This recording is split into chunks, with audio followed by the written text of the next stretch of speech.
Stand by to launch FanStream Sports. 3, 2, 1. Let's start. Hello, sports fans. Welcome to FanStream Sports. Nothing but pure sports. This is the JP Show. JP, it is so good to hear you back on the air. Stand by. Now, here's JP. All right, a hearty good morning to you on this Friday as we head into the big Memorial Day weekend. Hope you got lots of good plans. Many people probably staying home, a little staycation.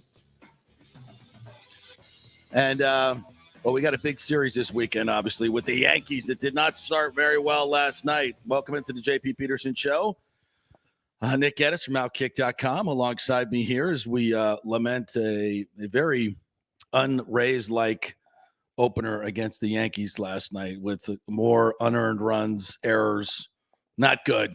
Not good at all. Good morning to you, sir. How are you? Good morning. Not in a great mood because of what you just said. I was very, very excited for that Rays game last night. Probably more excited than any series so far. Just felt big. We had some people in the crowd last night. Lots of Yankee fans. But the Rays, a very, very bad performance yesterday. Sloppy performance yesterday.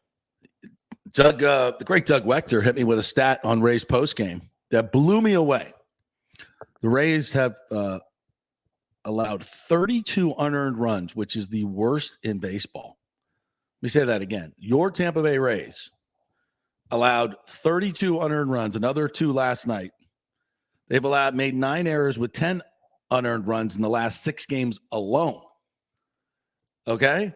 That is not winning baseball for the Rays. That is not winning baseball for the Rays. I don't know what's more shocking. The bevy of marketing signs in Tampa or unearned runs that the Rays are allowing. I don't know. Whatever it is, something's going on over there that is not right. Well, the marketing's right, but this is not Rays way. Like, who's taking over this team? Like, something's happened to this team. What's going on here? And we're going to talk about the marketing stuff here in a little bit, so stay tuned on that. And by the way, thanks to the Raise Up people and all that for tagging me in the post this morning, because definitely wanted to talk about all that good stuff. So, and we'll get to that in a minute. Have some insight on that for you. So, this is organizational. And we talked about it. You texted me last night before I could text you when Taylor Walls makes a nice play in the hole.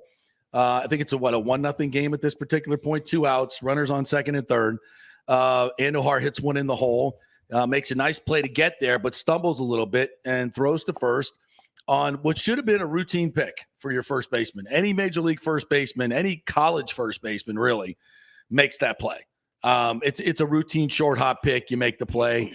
Harold Ramirez stretched too early, committed himself, tried to swipe it and missed. 2-run score, a 1-0 game turns into 3-0 game. And that was the pivotal play of the game. Now, yes, does Taylor Walls not have to make a better throw there? Yes, he does. But that is a basic scoop. You saw the next inning. Rizzo gets a hard hop that's way out in front of him on a double play and scoops that thing backhanded, no problem. That's what professional first basemen do. But this is where the Rays cut corners. Their philosophy is we got to get every right-handed bat in the history of baseball into this lineup to face Nestor Cortez, which worked really well, by the way. And we're going to sacrifice our defense, especially at first base. You and I have talked about this all year long. First base is a place where you can save a lot of errors. And I'd say how many of these 9 errors have been plays at first base that maybe good first basemen come up with probably 80-90% of them? I mean, I'm not absolving Franco or Taylor Walls or everybody else who's making, bad throws, but these are plays you got to make. Plays you got to make. Yeah, a lot of people went to go bang on Taylor Walls, and I know that's the easy thing to do, and I'm not by any means exonerating him because right now he's had other plays and other instances where he's been not good in the field, and that's your bread and butter. And when you're hitting like under 200, way under 200, and you're not playing good defense and you're playing a premium position like shortstop or third base, you're going to get a lot of the criticism. On that play, he did kind of trip Remember, if you recall, he got kind of stuck in the thing. But Yeah, he got because up. he's going in the hole on a hot shot. Yeah. That ball was blistered. But he got up, but they tell you all the time, though, the quickest way to get the ball to first is to one-hop it. Keep it low. In that type of situation.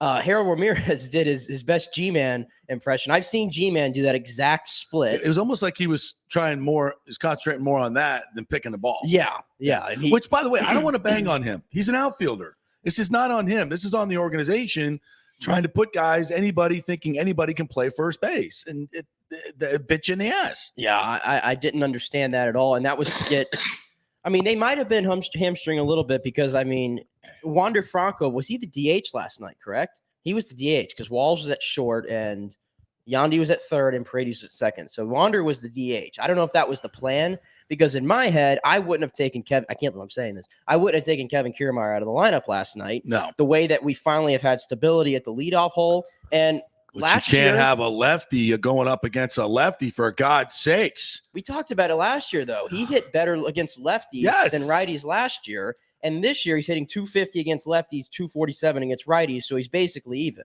So at that point, do we really need the all-righty lineup to get rid of our leadoff hitter and our spark plug in center, a guy that clearly is playing with a lot of confidence?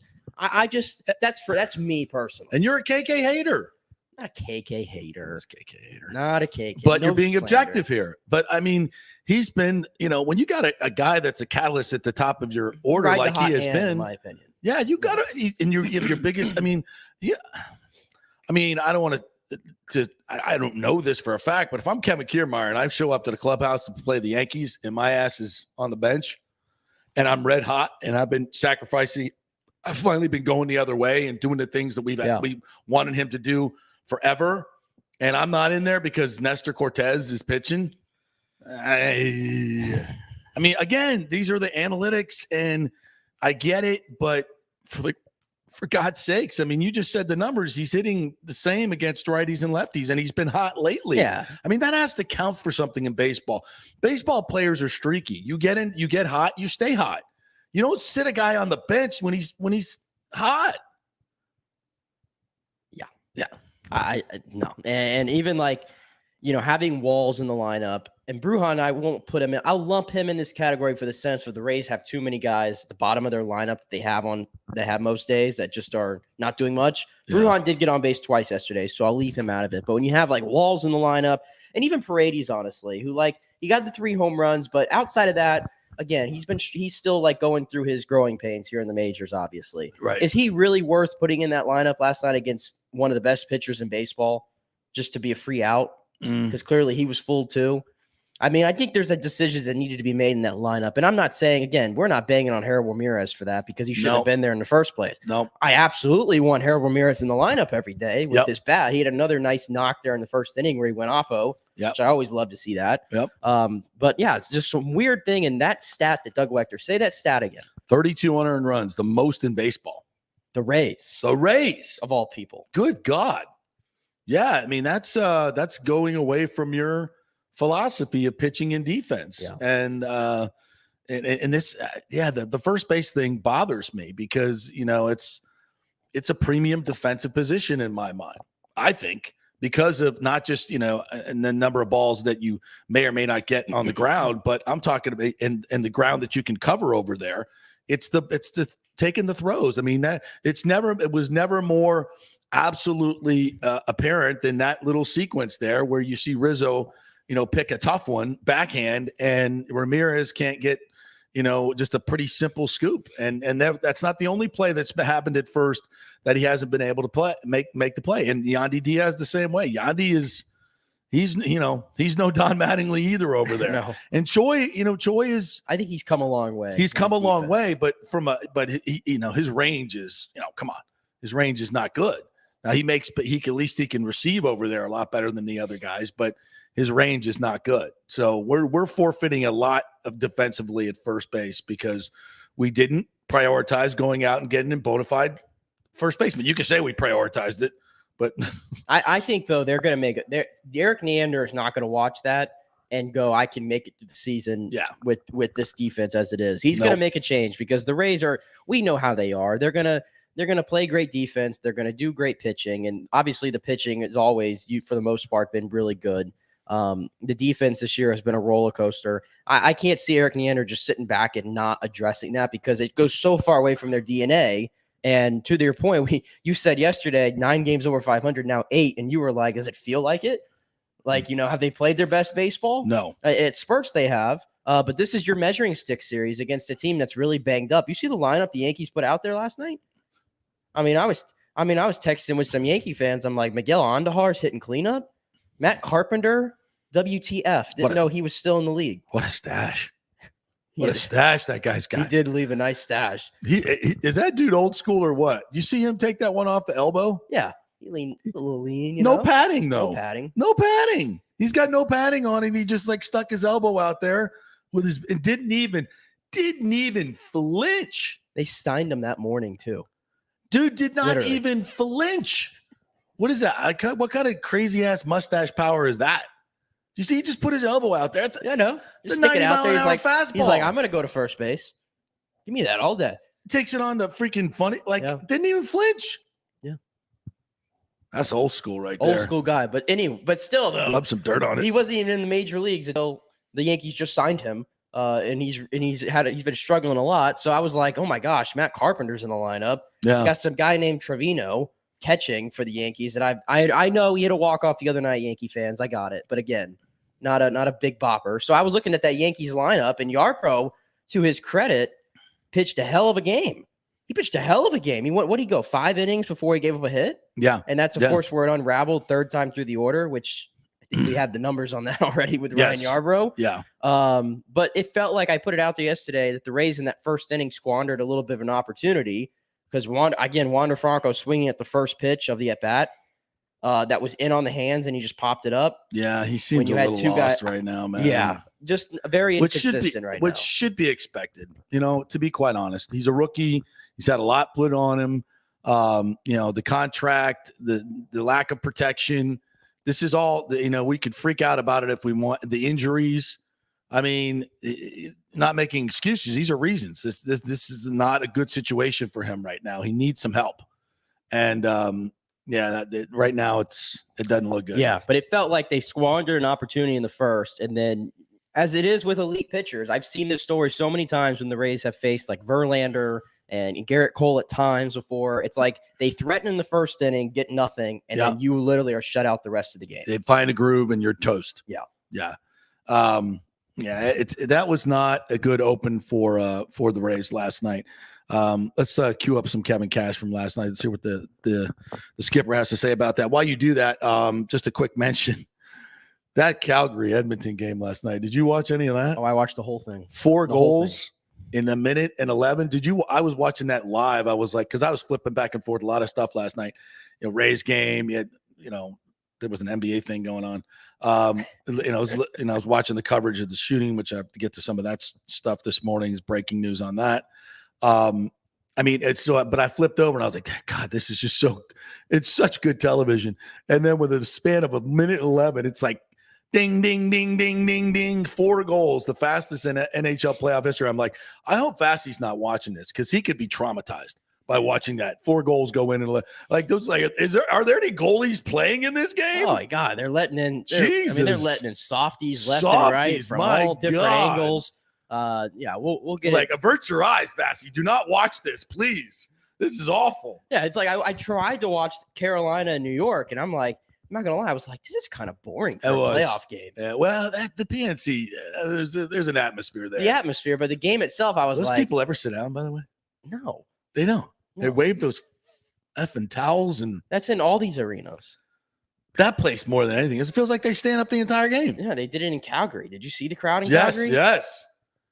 I mean, I love our crowd, but I'm just being honest. Our crowd is nothing on them. I'm just being completely honest. I don't think I want my crowd standing up the entire game, to be honest with you. But I mean, that's like, but it's crazy. I mean, this hockey playoffs is something special.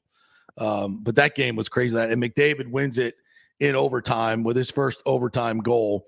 How fitting is that? I mean, there's a great narrative setting up here. But just as a complete aside, did you see the trailer for the rivalry between the Avalanche and the Red Wings. That they have a documentary coming out. They have one coming out? Yes. I'm getting chills. They showed it last night, and they have all these interviews with all the principals, and all these guys are like 60 now. They all have noses that go left and then go right, and they have no teeth, and they're doing these interviews in this lit, just dramatically lit. And you got to see this trailer. I'll see if I can find it and tweet it out. I'm getting chills. Like, look at the chills on my. I was like, oh my god! Like I remembered, I was like, because I wasn't a huge hockey fan back then, and I remembered it, but not like this. Like, holy shit! Teams hated each other. Oh my god! Hated Like each other. the freaking goalies are going at it. I mean, it was that was unbelievable. I can't wait to see it. The trailer alone, like, forget about it. Is it like a 30 for 30? Yeah, it seems longer than it may be an episodic that they're putting out, but just the interviews alone. I'm trying to think of the Russian guy at the end. We may even play One of the audio obs. too. It's one of the obs. One of the obs. He looks like a freaking KGB like hitman right now. Like and he's just like, and he asks him a question, and he's like, "What did he say?" He goes, "You want to beat them?" It's chilling. It's like Silence of the Lambs chilling. I'm like, ugh, creepy.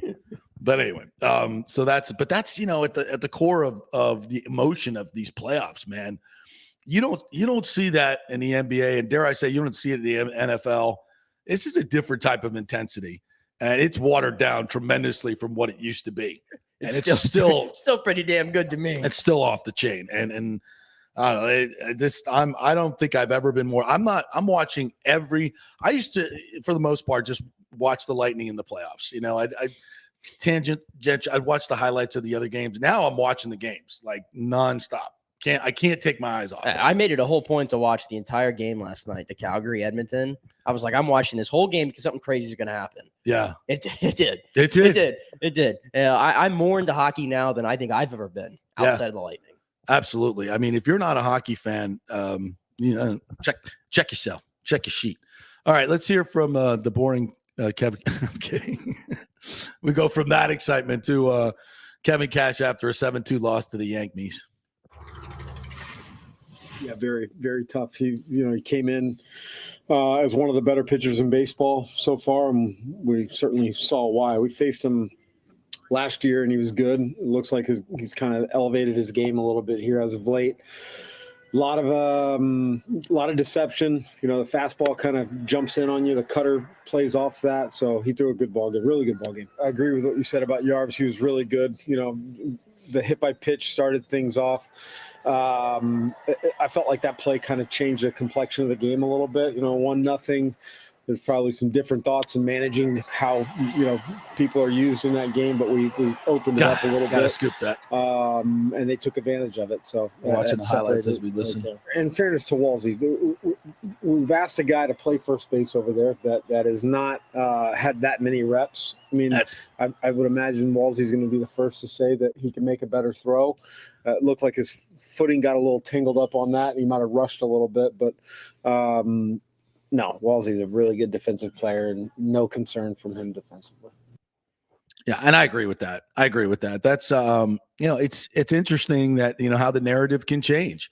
I see guys all the time skipping throws over to first base, and when you got guys like Rizzo and back in the day, I've always been fascinated by the great first baseman. I don't know why, but I played a little bit of it when I was in Colt League and Pony League in high school, and it's a craft. It is a craft to learn how to scoop over there and the way you play it and you position your feet.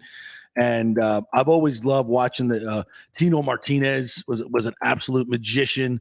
I mean, so many good ones, but that is an underrated part of the game. And I'm trying to think of, when's the last time we had a great defensive first baseman? Who, the Rays? Yeah. James Loney was pretty good. James Loney was good. I feel like there's somebody Pena missing. was good. Of course, yeah. Pena was really good. Pena was the best we had. Yeah. Loney was pretty good. Yeah, James Loney was really good. He really was. Was there somebody in between? That's a long time ago. Yeah, that's like 8-9 years ago. I'm trying to think. There's somebody in between James Loney and the current I'm always Rays. forgetting. CJ Crone, I don't think he was as great defensively. Nah. Well, he's mashing. He's always been mashing. Yeah.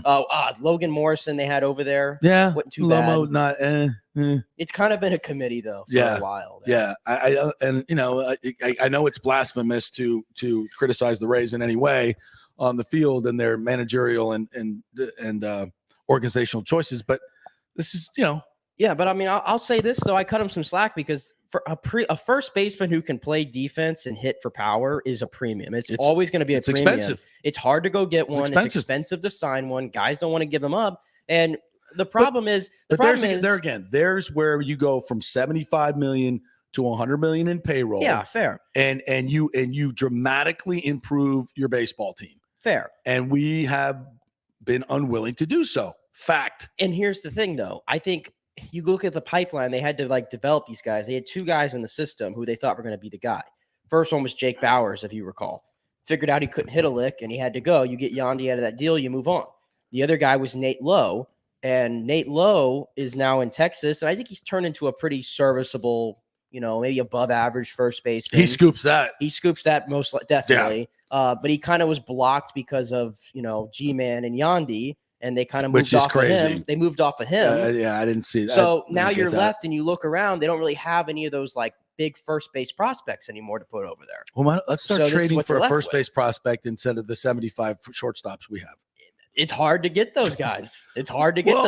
We've got so many great middle infielders in the pipeline. I think it's just an organizational philosophy that we can put anybody over there and win.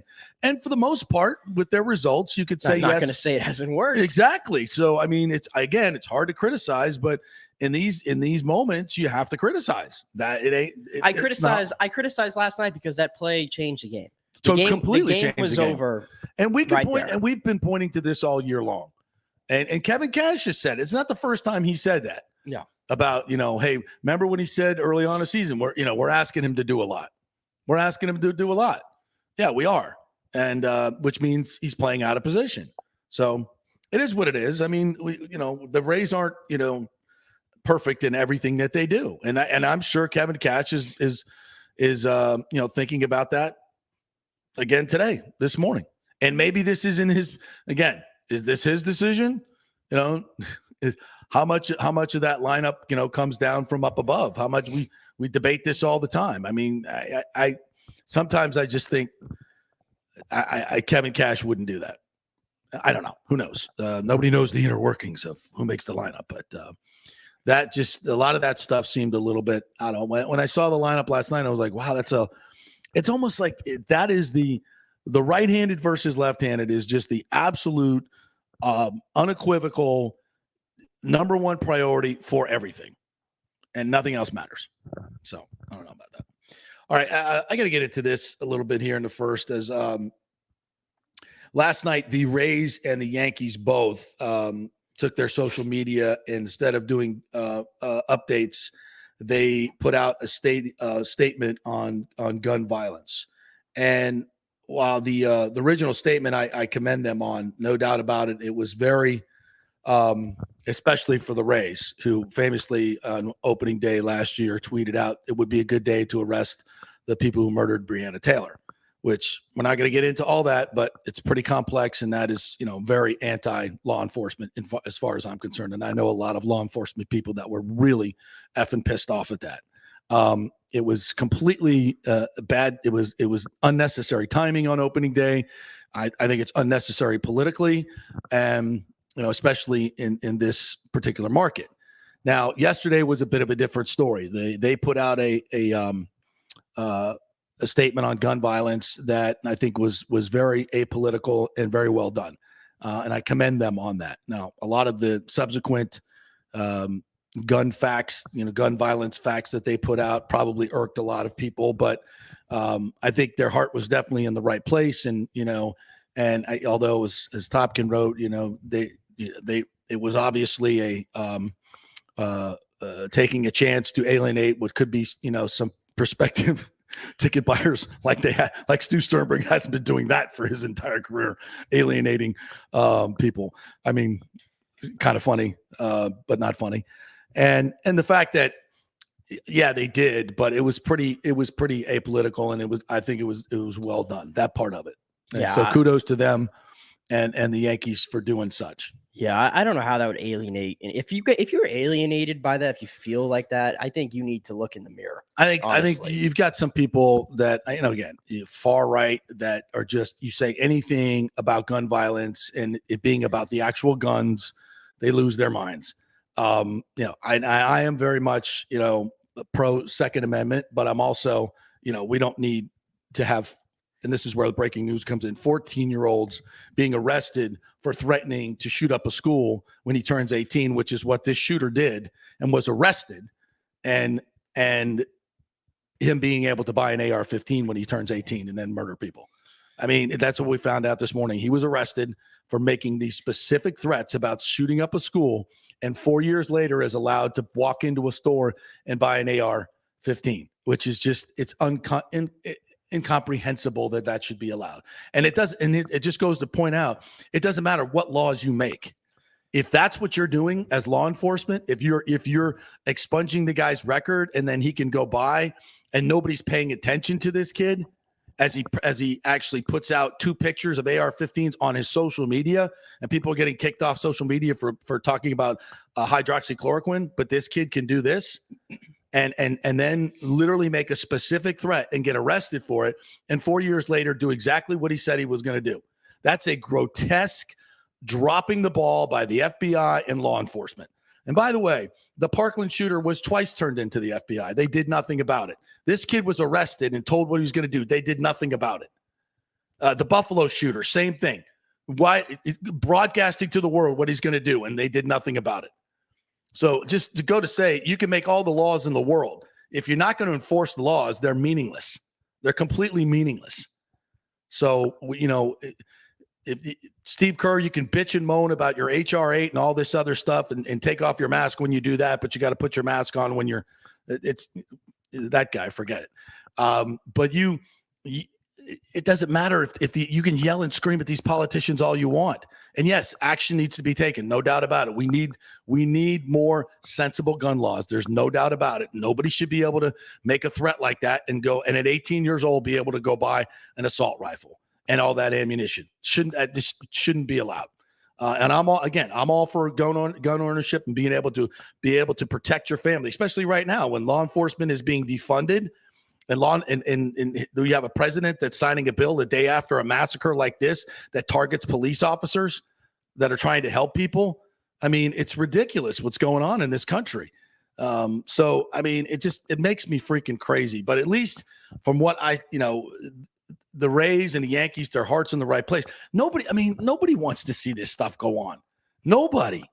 I mean, but to say that, this is the solution or that is the solution or this is the solution. Number one, to me, and we said this the other day, we got to start really zeroing in on the culture of this country and what the hell's going on. I mean, this kid's sitting at home playing Call of Duty, which again, how did we get so numb to this? I don't like the Call of Duty argument myself, because like I grew up in that generation. I know you did. I'm interested to hear what you say about this. I play Call of Duty. Yeah. So does I bought one for my son. Doesn't mean that I'm ever thinking about I can't make that much of a leap. I mean I can't. I mean there's no leap there, honestly. The connection to video games. I've just never understood that argument. I think I can make it for you if you want. Well, I would say that with most things, with most issues in this world, and especially this one, you're going to have one side yell to the top of their lungs for this and yell at the top of their lungs for that. And I always think that there's middle ground to be had, and it's usually a combination of a bunch of things. And I do believe that there is a combination of a bunch of things going on here contributing to this issue. Oh, I'm not saying it's just about the video games. No, I get that. Not at all. But I'm saying for everybody that says, oh, it's 100% mental health. Oh, no. Or everybody that says it's 100% gun control. I think there's a middle ground there. And but here's the problem. Everybody wants to stick to their solution and tell everybody else to shut the F up. And that's the problem. I've listened and I've tried to listen to some of the and I try to just remove myself from anything political nowadays because there's no sense in being involved. For me, I just try to run They're all so corrupt. I try to just stick to my sports. Of course, I'm saying that. No, can't do it anymore. But Sorry. because I just don't understand a lot of the issues, frankly. But with this one, I've tried to like see what all the politicians are saying because I was really interested.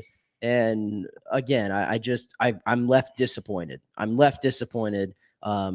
If nobody got a chance, and this is not a political statement, but if you saw Ted Cruz yesterday when he was questioned by a Sky Sports reporter a Sky News reporter from England, he was like straight up asked the question, why is this only happening in America? Why, is this the time now to get stricter gun laws?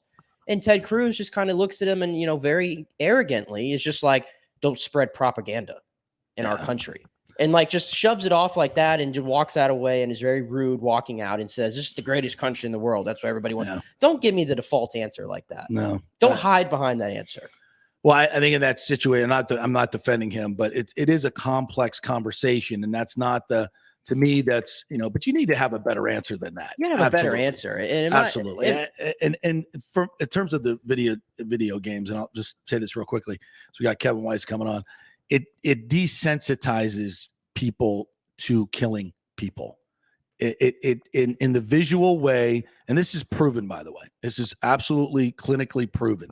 If you literally participate in these shoot up games where you're murdering people and there's blood and it's gory and all these things, it desensitizes you. Back in World War I, the way they improved military soldiers to shooting human beings, they used to have targets, like, circle targets that you see in like target shooting, and they would practice on that, and they wouldn't shoot human beings. They would turn their gun away. So they had to start putting up actual figures of human beings for them to shoot at, to desensitize them from shooting at human beings. And that's just something basic. If you're a loner and you're sitting in there and you're playing Call of Duty all day long, people ask the question, how can you, as a human being, take a gun and look at a child and shoot that child in the face? Like, how do you get there? And I'm 100% believe that part of that are these video games. Now, I'm not saying ban all these video games. I'm just saying when these video games first came out, people were appalled. Like, people were appalled. You don't remember this, probably weren't even born. And I was appalled. Like, first time I saw one, I was like, are you kidding me? Like, our children are playing these games where you have a gun, a very realistic gun, and you're killing people? I'm like, this is horrific. I guess I've never really. And we've been completely desensitized because you grew up, it was just accepted. But I mean, there's no kids in these games that we're killing. Like, it's all military like style, right? It's all like war cosplay, basically. Not all of it. Most of it. The one, at least, I'm just speaking to Call of Duty. You played Grand Theft Auto? Oh, I've never played Grand Theft Auto. There's a lot of them but even then, they're human beings. Yeah, I get it. To me, that's not my argument that I would run to. I just can't get that. To me, that's part of it. That's so far. You think it's complete coincidence that this guy was a huge Call of Duty player all the time, and then he did this? Frankly, I could care less about. I've heard stuff about he was bullied and this and that. I don't care. I don't make excuses for the actions that it's not an excuse. It's a reason. But I don't even care about the reason. Like, I can't comprehend what brings somebody to do that. But frankly, I'm not interested in hearing about, because he was bullied or this. You just said it. How can you look at a bunch of kids in the faces and go, yeah, I don't know, gone?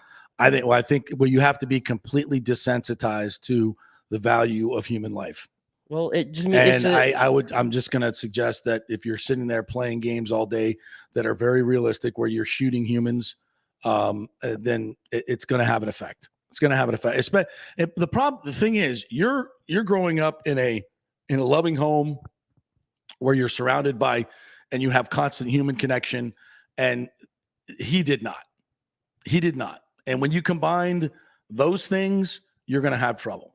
But again, we have safeguards in this country to avoid these things. And one of them is if a kid makes a specific threat about that and then carries it out 4 years later, that's on us. That's on us as the grown-ups in the room. And we failed these children in Uvalde on so many levels. There are shots fired outside of a school at 11:28. He doesn't enter the school until 12 minutes later, and there's an open door. Like, does the school not go in complete and total lockdown when there are shots fired outside of school? How is a door still open 12 minutes later when there's shots fired outside of school? Did nobody hear the shots? Did nobody hear a truck smash in front of the school? What the F is going on? How is there a door open? How is the classroom door open in a lockdown? Yeah, and from what I've read, what the hell's going on? From what I've read and what I heard yesterday at the press conference, which was the strangest. The press conference? You mean the joke. lying conference? Yeah, it was just an absolute joke. The police have lied at every turn on this, and I hate to point the finger at law enforcement. What the fuck is that? I have no problem pointing the finger. I can love law enforcement and respect and everything you do, but when you F up, I'm sorry, there's certain jobs, honestly, where you cannot afford to F up. Yeah, you can't. I hate to Not this bad. It's a lot of pressure. I get that, but you sign up for it. Yeah. All right. We're going to talk some baseball with Kevin Weiss. We'll take a break. We'll come back on the other side, and we'll keep it on the field and talk some baseball. Stay with us.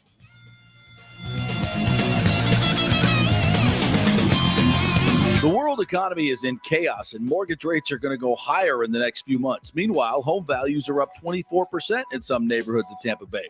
Do not miss this opportunity to refinance your home, get some much-needed cash to handle skyrocketing inflation, and fill up your car.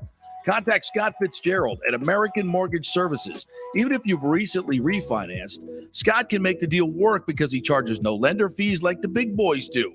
He will also shop your loan around to dozens of lenders and get the best rates and terms. Let them compete for your business. The big banks charge huge lending fees. Customer service is simply a phone number with endless wait times. Scott is local and will personally take your call. Here's his cell phone number. Tell him JP said you could call.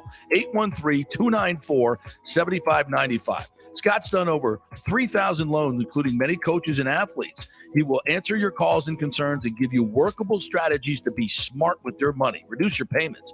It's not just what you make, it's what you keep. 813-294-7595 or email him at scott@amstampa.com. The health professionals at Bay Area Modern Medical Center want you to know it's time to commit to a new healthy lifestyle. It's literally a matter of life and death. 42% of Americans are considered obese, and being obese made you 3 times more likely to be hospitalized by COVID. So getting in shape is not just about looking better, it's about living much longer. At Bay Area Modern Medical Center, they take a very different approach to primary care.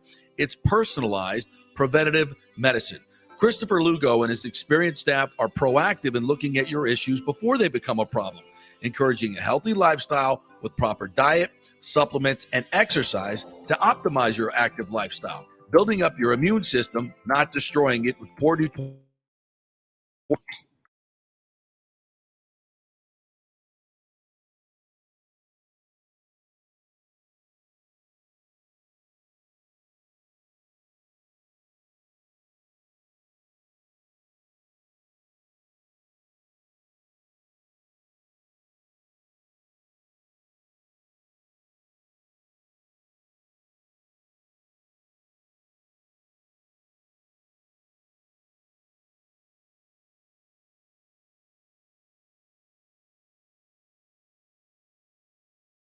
So call the law offices of Christopher Palermo. They can help you. Call 813-221-5636. That's 813-221-5636. He's recovered millions for his clients. The law offices of Christopher Palermo at PalermoPA.com. Coming back at you. Now, more with JP on FanStream Sports. It's only just begun. All right, welcome back to the JP Peterson Show, brought to you by the law offices of Christopher Palermo. You can find him at PalermoPA.com. If you've built a house in the last 10 to 15 years, a lot of substandard stucco has been used in the industry, especially in the Tampa Bay region. It's caused a ton of damage and internal damage to a lot of homes, and your homeowner's insurance should cover this, but a lot of people are having trouble getting it covered. So that's where Chris Palermo comes in. He's an expert in the field. Just give him a call. Go to the website at PalermoPA.com. You can find his contact information right there. You can send him an email, set up a free consultation. You can find out if you have a case, and they'll tell you exactly how to do that. So it's a very easy process, and you could be dealing with, $10,000, $20,000, $30,000 in damage, in water damage that's behind that defective stucco, and you don't even know it yet. So find out and get it covered. That's what you got to do as a homeowner right now. So It's a free call. Once again, just give them a call at PalermoPA.com and tell them you heard it on the JP Peterson Show. All right, let's check in with our good friend Kevin Weiss from Locked On Rays Daily Podcast, one of the best podcasts about the Rays you'll find. What's up, Kevin? How are you, my friend? Doing well, JP. It would have been nice if the Rays didn't get their butts whooped on Thursday, but it is what it is. It is a 4-game series, so maybe the Rays can find a way to salvage and split and go from there. We'll see what happens. Yeah, obviously a closer game than the score might indicate last night because the kind of call came unraveled there in the 6th inning. And once again, it's shoddy defense by the Rays that is costing them. And I was blown away when Doug Wechter said on the postgame that 32 unearned runs leads the major leagues, and that's your Rays. That is very un-Ray-like. What's going on here? Yeah, it's really interesting. I don't know about you, JP, but I'm kind of shocked that the Rays have as good of a record as they have, despite all the injuries that they've sustained, the shoddy defense, the offense going cold. They don't look like that great of a team. They look at times very mediocre, and yet they're sitting here at 26-18. And as of right now, it certainly looks like the Yankees are going to run away with the division. It's still a very, very long season, but the Rays are still primed for a playoff spot. And then maybe when some guys get healthy, and when, I think a big part of it too is you have a lot of young players on the roster, a lot of key level players, and guys that play positions that they're not necessarily suited or comfortable for. Like Taylor Wall, for example, is a natural shortstop. He's not a second baseman or a third baseman. Harold Ramirez, I don't know if he has a position defensively. I guess previously he was more of an outfielder, but it now ain't first base. Yeah. And again, we can, the Rays have shown historically that they're a team that, they'll stick a trash can or a construction cone if you can hit, we'll go away from that. But, that comes back to bite you in the butt a little bit when you have to handle a one-hopper or a tough throw, or you have to make a difficult scoop. And you sort of, if you have somebody playing first base that has never really played the position before, you can get exposed very, very quickly, as opposed to G-Man Choi playing there or Yandy Diaz playing there. And that's the thing, like before Austin Meadows was traded, there was some people saying out there, myself included, well, hey, he's not really that good of a corner outfielder. Stick him at first base. And yeah, you can do that, and maybe he'll learn to foster into the position. But man, you're going to have some growing pains, and I think that's what the Rays are dealing with right now. I think that once the dog days of summer hit and we get into August and September after the All-Star break, you'll see this team start to settle in and be a little bit more comfortable. But yeah, they're head scratching at times in a lot of facets of the game, like the base running too. Like Randy Arozarena, I just assume that every time he tries to stretch a single into a double or tries to steal a base, that he's going to get thrown out or something wacky is going to happen, and he's going to blow the spot there. So it's sort of bittersweet and sort of confounding in a way that the Rays are like, wow, they've got a pretty good record. They're on pace to win 95 games, and yet the team isn't all that special as of right now. No, I said this last week. That I think they're playing their B- game, and they're still, in the playoff hunt, like you said, on pace to win 95. So that's actually a good thing, because one thing we know about the Rays is that when they see deficiencies, they address them well for the most part. I think, as long as it doesn't include spending money. So and let's be honest, in years past, they're not going out at the trade deadline and to go, find a great first baseman who could hit, because that costs money. Those guys are expensive.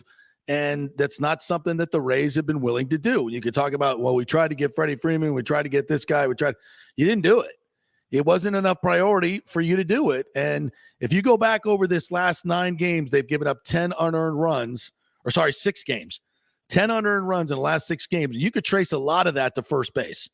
G-Man Choi, Yandy, all of them. And it's one right after another. Would you disagree with that? No, I think that's very fair. And I like the point you made about, the Rays are sort of playing B- baseball. Sometimes it looks like a C- or a D-. I think, look, I think with the moves that they made in the offseason, and they really could have, if they wanted to go for it, they had an opportunity to go for it. And in a way, they're just like, okay, we got to call up some prospects. We got to give these guys a shot. And I think they're taking a step back this year and hopefully maybe take a step forward 1, 2, 3 years from now. But I'll be curious to see what this team looks like when a lot of those injured pitchers come back and hopefully come back healthy. And when Brandon Lau is back into the fold, and at some point, there's guys in the minors that are raking right now. You have Jonathan Aranda, who's carrying it up. You have Curtis Mead up. You have a whole list of guys on the 40-man roster that at some point are going to need to be given an opportunity. And there's going to be a point where the rubber meets the road of do the Rays package one of their well-known players or multiple of their well-known players, such as Kevin Kiermaier, such as Reindeer Rosarina, and try to create opportunities for the prospects that are on the come up, or trade some of their prospect inventory. Because I look at, we've been talking to some minor leaguers here back and forth. We just interviewed Grant Witherspoon, who's sort of a non-prospect type, but he's batting, I think, .330 in AA and absolutely crushed. And not to say that he's going to be a long-term big leaguer or anything, but it's one of those good problems to have. But you can't give everybody an opportunity. Josh Lowe, I don't even think I mentioned him yet. And maybe it's not quite his time. I don't know that. But what I do know is that at some point you're going to have to do some sort of roster overhaul or makeover to either trade some of those prospects or trade some of your guys that are about to go through arbitration to create a window for those prospects to make an impact. So I could see some big blockbuster trades, for better or worse, whether that's the Rays acquiring a big name or getting rid of one of their bigger names and some prospects to give some opportunities for the guys that they have in house, or just a lot of deals here and there to add a relief pitcher or two, or a back end starter, something along those lines. Well, in regards to making a move, and we keep talking about the first base issue because I think that's what they need in the lineup. And clearly, if the reports are true, they were going after Freddie Freeman. They obviously understand they need to address that. Yeah. Is there a name out there on the trade market, you think? I mean, I look at like a guy like Joey Votto, obviously, late in his career, wants to win something, but I can't really see him coming here because I think he has say over where he goes, and I don't think for 1 second Joey Votto's picking Tampa Bay. But what do you think? Yeah, that's a great question, Nick, and I think that's something that those conversations are going to have to spark up. Look, I would think that Joey Votto would want to do anything to get out of Cincinnati. If that means playing in Tropicana Field and hurting your knees on the turf for a little bit, so be it. I feel like anybody on that Reds roster is probably wants to get the heck out of Dodge there. Sure. And Tommy Pham might be another guy. I don't know if we're talking first base specifically or just sort of a middle of the order bopper, but I think somebody like that. I think I know it's intra-division, but maybe a guy like JD Martinez or Josh Bell, something along those lines. Not not the super superstar, but a guy who's been in the big leagues for 6, 7, 8, 9 years. You basically know that, okay, year in, year out, he's going to give us an 800 OPS. Because right now, that's the problem for the Rays. I think in the lineup yesterday, they had one guy that has an OPS above 800, and that's Manny Margot. Oof. And it's very, very good. It's in the 900s right now for him. But is that sustainable? I don't know. Maybe it is. Maybe the Rays saw the writing on the wall that, hey, this can really take off and really go on a tear now that he's 25, 26 years old and he's been in the big leagues for half dozen years. But you can't put all your eggs into the Manny Margot basket, not to mention that Wander Franco, your Lord and Savior, I guess, he's dealing with something and he's not 100% either. So you got to create some sort of help if you want to. you can't continue to have games where you're scoring 1 or 2 runs and expect to win the ball games. I'm just sorry about that. Yeah, Kevin Weiss joining us here, Locked on Rays, and this kind of went under the radar the other day, but of course, I'm not going to miss it. Wander Franco basically came out and said the reason his legs are hurting is he's playing on this turf, and consistently, and that's an issue. You have your superstar who you just paid all this money to, or you're, at some point going to pay, can't play at Tropicana Field without getting hurt. Because his decline is directly correlated to these lower body issues. This is a big deal, Kevin, is it not? And I'm sure that the Rays were not very pleased with him coming out and saying, this is why I'm hurt. To me, it kind of should have been a headline. What do they do now? No, I think that's absolutely a huge issue. And I think that the people that cover the team are sort of, in a way, burying the lead a little bit, because if you're the Rays and you get that from Wander Franco, the next day you should be on a call with a turf manufacturer or something, or you should be looking at some sort of way to mitigate that. Like, hey, if we have to move to Ybor in 2024, let's do whatever we can to make sure that we protect our priority asset in Wander Franco. And again, that just continues to spread the rumor. And I think it's absolutely true that the turf has an effect. You look at Carl Crawford, his knees were so beat up by 30 years ago. And it's something that you hear continually. But a guy that is 21 years old is in terrific shape, and he is dealing with this already. That is not a good sign. No. And there's got to be some sort of remediation for that, because it's going to be hard to attract. You would think that the Rays will at some point want to attract another big free agent or two at some point over the course of this Wander Franco deal, and before they move into a new stadium. And that's going to be a consideration. Can I stay healthy? Will I feel good day in, day out for 162 or however many home games you have? Like, that is a problem. And we would, sometimes joke and chastise, hey, the Yankees are coming to town. Aaron Judge and Giancarlo Stanton, their knees are going to be hurting after 3-4 games at the Trop. But it is a legitimate concern for the guys that are on this roster. And you wonder if maybe that also has an effect when you get into the later end of the season and into the playoffs, where your legs are just done and dead. How do you expect to win a World Series that way? Yeah, exactly. And part of the problem is, if I was listening to the Rays game on radio the other day, and you know what they have in their radio inventory and commercials, a commercial for Shaw Sports Turf. So it seems to me they not only they have a marketing deal with Shaw Sports Turf. Clearly, did they get it for free? Did they trade it out for advertising? Inquiring minds want to know. And guess what? It's a problem. So now do they have a marketing deal with this crap? This is like the worst nightmare for the NFL. Remember when Bill Belichick took his Surface tablet and threw it in the garbage? Or was that Brady or somebody? And literally went to a press conference, said these damn things don't work. Whoops. Well, this is kind of the same thing going on. Your premier player can't play on your freaking home field without getting hurt. Yeah, that's an issue that nobody wants to talk about. Yeah, and again, I think also maybe some of it too is maybe changing his training regimen. He seems like a guy that wants to grip it and rip it, really pack on the pounds and try to bench press as much as he can and do big squats. So maybe it's more of the elastic Pilates, yoga, more of that new age stuff. But I think that this is something that's going to have to be monitored, because you can't have this.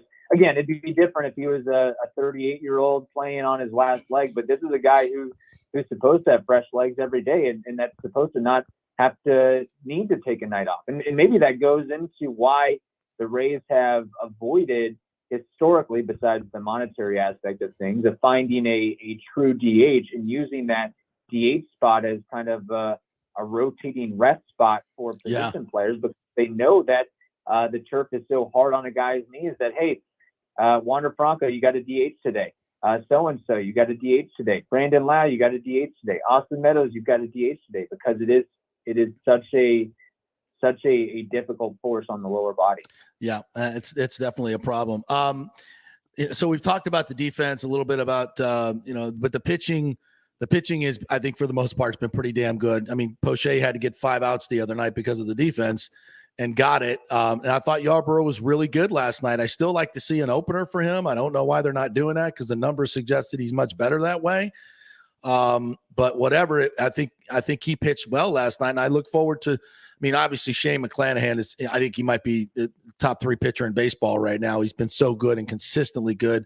You got Kluber going against Cole this week. So in terms of the pitching, I think you got to be pretty happy, especially when you got a lot of good guys that are injured that hopefully will be coming back, like Shane Baz. Right, and let's not forget about Drew Rasmussen either. He's basically established himself as a true number 2, and I think there's been talk about it's been the 1-year anniversary of that trade with the Brewers, where the Rays gave up Willie Adames and Trevor Richards, and in return got Drew Rasmussen and JP Feyereisen, who, again, when that trade was made, it was like, who are these guys? Just cast-off pitchers, and now we see the value that Rasmussen is providing and that JP Feyereisen is providing. I mean, JP Feyereisen, let's not bury the lead here. He has a 0.00 ERA and 21 innings pitched. Like, he is, and this is huge. So, especially as guys are injured and hopefully working their way back, that at least you've got a couple guys that can carry the fort, because I don't know where this team would be without Rasmussen and without JP Feyereisen, because you don't see Nick Anderson anywhere around. You don't see Pete Fairbanks anywhere around. You don't see JT Chagua anywhere around. You don't see Luis Patino or Shane Baz or whatever it may be. And then to your point, JP, yeah, Shane McClanahan. I mean, he is pitching like an ace. He is pitching like a guy who wants to win a Cy Young.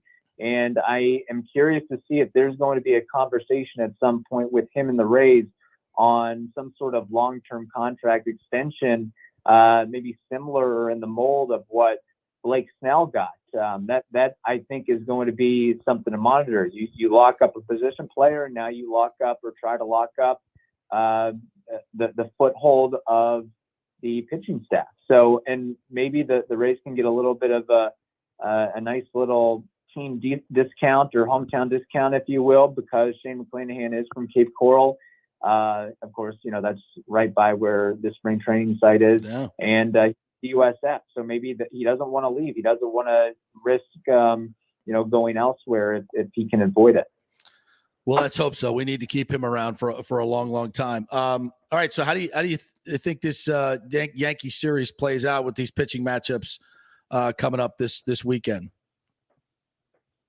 Oh man, who do they have going on the rest of the weekend? I haven't even. We got Kluber, it's Cole Saturday. Got McClanahan versus Severino. Tonight is Springs and Tyon.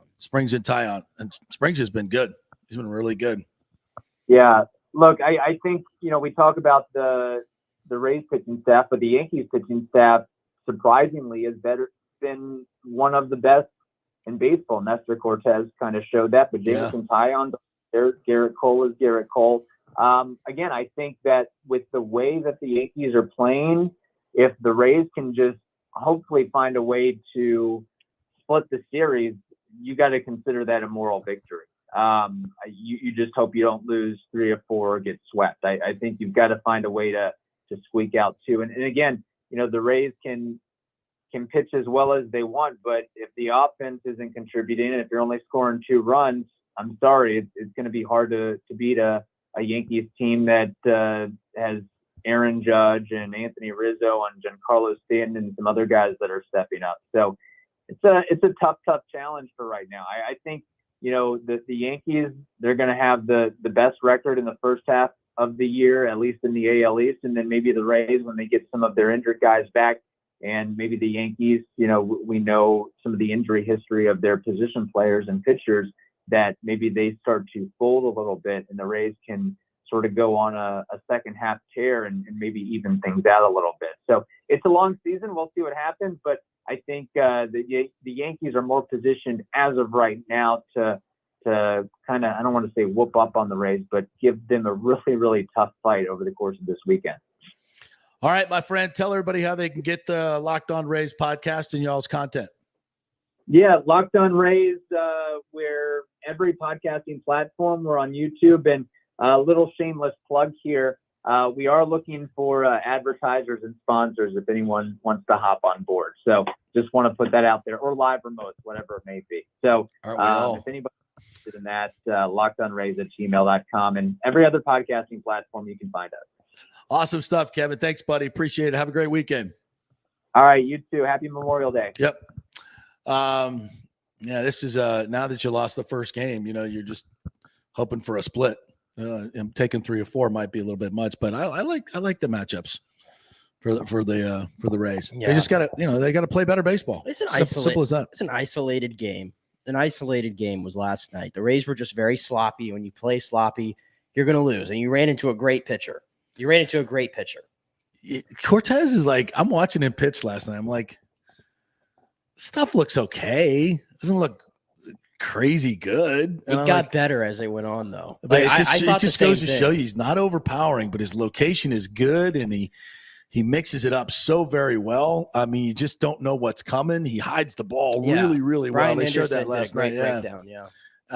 So it's funny. It's like we concentrate so much on like how velocity and how much how hard guys are throwing. It's like that's a I won't say a small part of it, but man, there's so many other ways to get people out. Well, that's why I love like Jalen Beeks is really good at hiding the ball. Springs tonight, who we'll see, is very good at hiding the ball, very deceptive. I like that out of my left-handed pitchers who maybe aren't the most overpowering guys. And I saw that with Nestor. I see now why he's so good. I do see it. Yeah, on our chat on YouTube, Mario Christian says, I believe the Marlins use grass as the open roof during the day and close it at night. I think they do have. I think the only other turf field, there's 2 other turf fields, the Rangers and Toronto, right? I think. Yeah, the Rangers in Toronto. The Rangers installed grass or turf in their new place, but I don't hear the same problems that the Rays. Maybe we're just not in tune to that. I don't know. Have you heard anything about those? I haven't. I have not myself. I mean, Toronto's obviously been around forever. I've never heard a huge cry about how that turf hurts their players, but it's always been something in Tampa Bay. If you go on the Shaw Sports website, they have a time condensed version of them putting in that turf, and one of the things you see in the outfield is that concrete that's underneath. And I don't know I'm sure there's concrete underneath Toronto too, but the way you put it down, all those details matter. What's it done? I think how much you spend to keep it up. All those things matter. It's probably the worst in like football, for example. Like FedEx Field in Washington is absolutely like a hellhole. Yeah, because of its field. Right, and it's the same type of turf as other places, but you don't hear the same things. Like I could see FedEx Field, like they probably don't maintain it the way they're supposed to because look at the organization. Yeah, exactly. And look at the Rays organization. Would it shock you? I wouldn't lump them in the same category. No, as no. In terms of spending money and whatever, ownership. But I would put them absolutely square in the ownership. Yeah, Stu Sternberg and Dan Snyder can probably hang out together. No, I will not go there. You can talk about Stu all you want. I will not. Well, yeah, I mean, Snyder's more about sexual, which Stu has never. I will not lump Stu Sternberg in the Dan Snyder. Dan Snyder is reserved somewhere in the corner. I was just talking about bad ownership in general. But no, when you look at the guys, I just think Dan Snyder's in his own category. Yeah. I'm saying for bad ownership. But in terms of like money and being cheap and deceptive, specifically in those categories, I think they would share some DNA in that particular spot. But not the other stuff, obviously. I think I'm gonna have to watch. Totally off the radar here. I might have to watch this during our break. I finally found the little. If you want to tweet this out, or I'll tweet it out. Retweet that. Is that the trailer? The Red Wings Avalanche trailer. Yeah, it's a big ESPN docuseries coming out. Yeah. This is it's awesome. We'll play the audio if it's worthy, if it's going to work on radio. We'll play it when we come back. We also got Paul Wilson coming up at 11:15. We're going to talk about some of the weekend festivities coming up, including Top Gun being out. Cannot wait to see that this weekend. That is a long time coming. And, of course, they've got their Van Wilson thing coming up, so we'll do that. And when we come back, we'll talk a little Buccaneers as well, OTAs going on, some news there, so we'll hit you with that, and this trailer as well, maybe. Stay with us. Cryptocurrency is all the rage today. The market cap for the industry is now over $1 trillion. And you read about people making millions of dollars, right? You want to get in, but have no idea what to do? Or maybe you dabbled a bit and you want to unlock the real money-making opportunities and don't know how to do it. There are over 10,000 tokens and thousands of decentralized finance exchanges to navigate. So what do? You go to DeFiLava.com. The folks at DeFiLava.com are in Tampa Bay, and they work with you directly to set up custom accounts, answer all your questions, and provide market analysis. Decentralized finance and cryptocurrencies are here to stay and will change the financial markets as we know them. Get in the game. Get with the experts at DeFiLava.com and tell them JP sent you, and get their free 2022 crypto market forecast today at DeFiLava.com. Don't get left behind, folks. Make some money at DeFiLava.com. The health professionals at Bay Area Modern Medical Center want you to know it's time to commit to a new healthy lifestyle. It's literally a matter of life and death. 42% of Americans are considered obese, and being obese made you 3 times more likely to be hospitalized by COVID. So getting in shape is not just about looking better, it's about living much longer. At Bay Area Modern Medical Center, they take a very different approach to primary care. It's personalized, preventative medicine. Christopher Lugo and his experienced staff are proactive in looking at your issues before they become a problem, encouraging a healthy lifestyle with proper diet, supplements, and exercise to optimize your active lifestyle, building up your immune system, not destroying it with poor nutrition and bad habits. So call for an appointment, maybe change your primary care, and get on a journey back to full health and a happy life. Call 844-977-3477 or go to BAMMC.com. Tell them JP sent you for priority scheduling. 844-977-3477 or go to BAMMC.com. Italiano Insurance has been serving and working in our community for over 60 years, and it's not just about insuring all the pieces of your life. Italiano is as much a part of Tampa Bay as the Cuban sandwich, Gasparilla, and our Bucks, Lightning, and Rays. They're also active supporters of great charities like the Humane Society, Metropolitan Ministries, and local pediatric cancer centers. Hey, we all need insurance, so do business with a local company with a commitment to our community. Don't call some 1-800 number. Call Italiano and be greeted by one of your neighbors. That's 813-877-7799 or ItalianoInsurance.com. Named the Small Business of the Year by the Tampa Chamber. 813-877-7799. Let's go. Right now, back to the show with JP on FanStream Sports. All right, welcome back to the JP Peterson Show, brought to you by Bay Area Modern Medical Center. In our second hour, Christopher Lugo and his team over there will take great care of you. If you're looking for a new primary care physician, great place to start. Testosterone replacement therapy is something they are expert in, and they will take your blood work, monitor you, and get you the right levels. Make sure that emotionally you are doing well, not just physically, because that's a big part of hormone replacement therapy. A lot of people don't talk about. Men, yes, your emotional stability is also very important when going through testosterone replacement therapy. Trust me on that.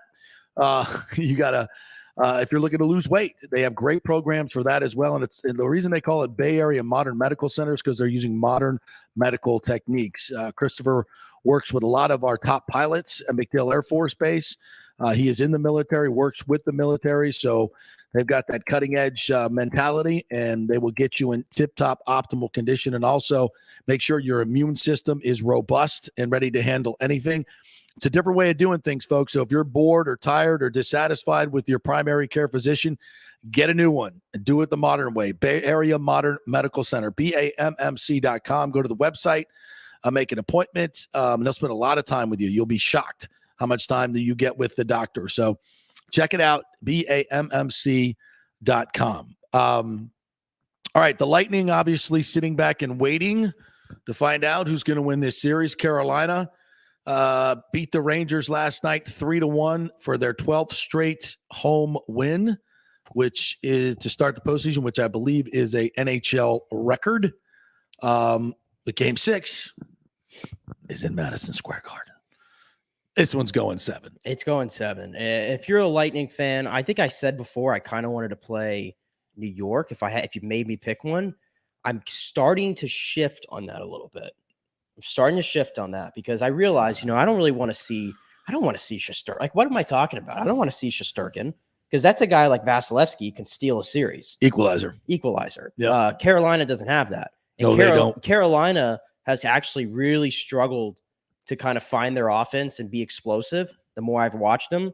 And that stat about them winning every home game, losing every road game, I have supreme confidence they're not doing that to the Lightning. No. There's no way the Lightning are not going to get at least one game or two or in PNC. I know it's a tough place to play, but you cannot. There's zero chance you can win in the playoffs without winning on the road at some point. Exactly. You have to win on the road. The Lightning got 2 in Toronto and got their 2 in Florida. Yeah. You have to win on the road. Yeah, because goaltenders will travel. They travel. And wherever you go, they come with you. Yeah. So, it's such a disparity that it's almost makes you like, I don't want to say like they're a 500 team. They're not. They're a very good team, but there's clearly a deficiency. You've got to be mentally strong enough to go on the road and win games, like one game. And they haven't been able to do that. So, yeah, and the Rangers, while they may not be as tight a team as maybe Carolina is, it just, they're talented, and the goalie's the wild card. I mean, if he just, and Shesterkin has been phenomenal at times. Dare I say Vassy-esque at times. So yeah, I mean, I'm all for them winning this in 7. Go back to PNC, wrap it up, and go 7 games while we're sitting in the cold tub and hot tub. No, we were back at work yesterday though. Yep. No Braden Point though. No Braden Point. It's not skating. It's week to week, not day to day. Yeah. As we told you in the very beginning, that don't expect to see Braden Point in the next couple of series. And if I'm a betting man, I don't think he plays the rest of the way. I just don't see it. Yeah. And I don't have any inside information on that. It's just reading the body language and the in between the lines. I don't think they're counting on him being back.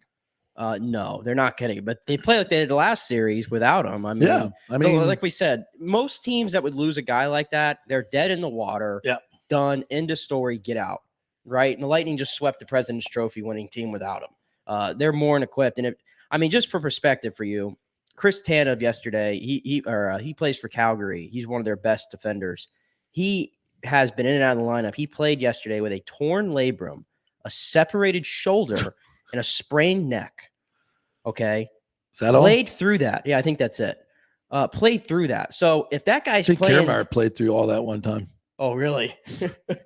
Kiermaier, but the eyelash got him. I said no KK slander. I'm sorry, Here you go. KK. Anyway, my point with this, if a guy like that is playing through those injuries, I know Braden Point wants to be out there. I can't imagine the pain he's probably in if he's not playing. That's kind of my point with that. These guys are all. There's other guys on your look around. He can't skate. He can't skate. That's that's the bottom line. Yeah. If he had an injury, maybe upper body, I think probably more time you go out there. Yeah, he did it before. Remember, he played he went out and played 6 minutes after he slammed into the freaking boards. Yeah. And cracked his collarbone. Yeah. That was the one against Philly, right? Yeah. I don't forget who they were playing. I just remember him slamming into the boards and then getting up and playing. And he might have played a game after that too. I can't remember that, but he was out for a little while. Yeah, back in November, December. Yeah, that was. Yeah, if it were an upper body injury, he would be playing, but he literally can't skate. Hockey players are just a different breed, man. And if he's not out there skating now, I just can't see him coming back with. Maybe we get to the final, but yeah. We did that with Stamkos too, and he rushed back and he had his one great moment, which I'm forever grateful for. But that was it. We'll take a repeat of that. Yeah, you want to give me one goal, get your name on the cup, and move on. Absolutely, I'm all good with that. So anyway, they're going to sit back and I think this thing goes 7, which is awesome. And then we'll take our chances. We got some sound yesterday from Mr. Stamkos and Mr. Killorn, so let's play that if we can. Said this to the guys in the room that for whatever reason we have had that ability to kind of flip that switch. And I know lots of teams talk about it and you're like, well, no, you got to be playing the right way going into the playoffs and you can't just flip the switch. But when you got the goalie that we have back there and you have the confidence and, the experience that our group has, it just seemed like, and it didn't happen. It would kind of happen halfway through that Toronto series. I think we started off really sluggish and not playing our game. And, Toronto's a really good team. And then, we won that game in overtime, game 6. And then it was like, okay, like we know how to win these games and we know the style that we have to play. And it's not the run and gun game. It's the shutdown game. It's let's get a lead and let's protect that lead, but not sit back and keep attacking. And it took us a while to figure that out. But when we did, we've stuck with it and it's worked. Experience is so key, especially with a lot of guys. Even the guys that we brought in have been through a lot of experience. But, I just think about when you like closing games out at the end, against Florida, coming back against Toronto. These are all things that through experience, I think have made us a stronger team. No question. I mean, this is a grizzled bunch, and I don't think either one of Carolina or New York wants to face a rested Lightning team. No, and I'm telling you, after a 7-game series. I told you I'm watching more playoff hockey than I ever have, and I'm trying to see all these other teams, and I'm listening to more hockey talk and everything to try to see just how different the Lightning team is than all the other ones. And when I watch, I'm not saying the other teams aren't putting in as much effort as the Lightning by any. I'm not saying that everybody is. But it just feels like every time I watch the other teams, like what happened in that Alberta series, that would never happen in a Lightning series, I don't think. Four goals in 1 minute and 11? I just no. No. No. And I know we had that kind of a series with Florida, you could say last year. But I can't imagine a super wild West series like that with the Lightning. Eventually they would shut it down like they've proven to do. And I know in Toronto it got a little dicey. And they did not shut it down in game 5, remember, when they had the 2-0 lead? Yeah. But every time I watch the Lightning team and I watch the other teams, the Lightning just feel different in a third period than other teams. Yeah. They just give you nothing for more often than not. Yeah, and because they're going into the corners, they're winning the battles. It's the intensity level and the intelligence level too. I mean, they're really, really smart at positioning themselves in the passing lanes and anticipating plays. And that comes with tape study, comes with experience, and that's where it really freaking matters. They look at another team, they see how they're playing, how they want to play, and then they muck it up. Yeah, and their past history has helped them so much too, of learning not to overdo it in the regular season, because the reality is the President's Trophy means jack. Yeah, it means nothing. I think the last 7 President's Trophy winners, I don't think any of them made the conference final, if I'm correct. That shows you all you need to know right there. And we talk about flipping the switch. Can you flip a switch? I'm not going to doubt them anymore because they clearly can. And the only team that I think can really. Yeah. And when you're able to go on the road like they are and be completely unfazed, if not motivated on the road as they are, they play well they really play well on the road. And Engblom talks about this all the time. Yeah. Like, let's go. Yeah. Let's go play on the road and win one of the first 2 or both. And then you own the series. You're in such a driver's seat. And so, I think it's just setting up perfect for the Lightning. I mean, you couldn't draw it up any better. Sweep the Panthers, sit back for a week, get ready to go on the road. It doesn't matter where, even PNC, and steal a game and come back. So, your President's Trophy, your home ice doesn't mean shit if you lose one of the first 2 games at home. And they're not afraid of doing that. So it's good stuff. All right, quick break. When we come back, our good friend Paul Wilson, media mogul, will join us, and actor, singer. They got their big charity concert coming up. Van Wilson coming up soon this Sunday night. So I got my tickets. Hope you guys will be there as well. We'll chat with him about the movies coming out and all things entertainment when we come back. The world economy is in chaos, and mortgage rates are going to go higher in the next few months. Meanwhile, home values are up 24% in some neighborhoods of Tampa Bay. Do not miss this opportunity to refinance your home, get some much-needed cash to handle skyrocketing inflation, and fill up your car. Contact Scott Fitzgerald at American Mortgage Services. Even if you've recently refinanced, Scott can make the deal work because he charges no lender fees like the big boys do.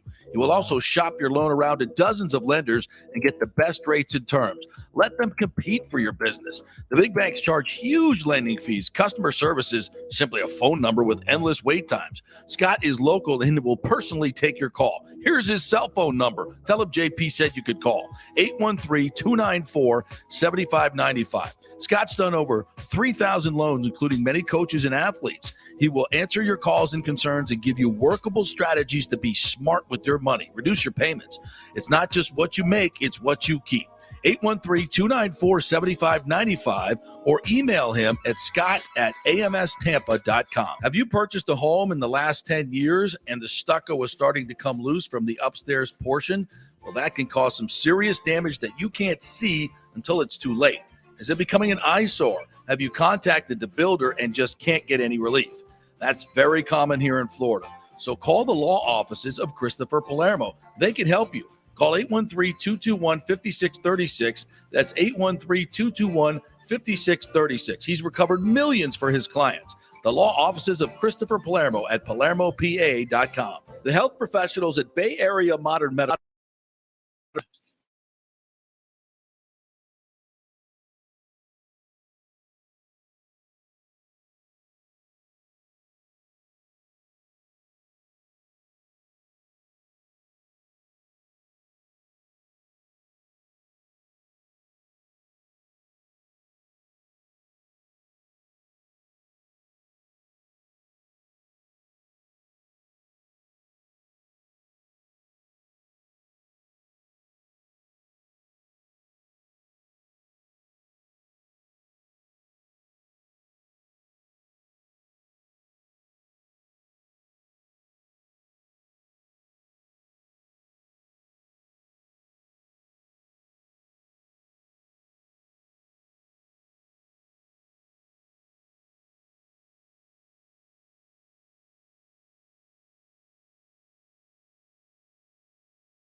Right now, back to the show with JP on FanStream Sports. All right, welcome back to JP Peterson Show, brought to you by the law offices of Christopher Palermo, Bay Area Modern Medical Center, and the Golden Diamond. All right, let's check in with our media mogul, actor, entrepreneur, super dude, and the best Van Halen cover band you'll ever hear in your life, the Wilson Van, performing this Sunday. What's up, my friend Paul Wilson? How you doing, buddy? Well, let's just say, since we can't rehearse, I'm trying to figure out exactly what to do on Sunday. But it's funny you said before the break, Van Wilson. You know, we never really had a name. We started playing for Mark's 40th birthday, and it got to Alex Van Halen after Patrick had breakfast with him, and the People magazine article. And Alex, rumor had said, was, "What is his cover band?" And Patrick on his heels like, "No, we never presume. We just have fun with your music." And then I get a call from Patrick going, "We got to change the name." So because we have so many people and our cousins and our longtime friends, right? I think we might have 10 on stage this show on Sunday. It's like the Partridge Family, the Van, right? So it's like the Wilson Van. Yeah, I love it. And stuck. And it's stuck, and it's perfect. And so you got, are there any tickets left for Sunday night? I think there might be 6, but we tickets. should be sold out within the next hour. We're in the 1,200 range right now.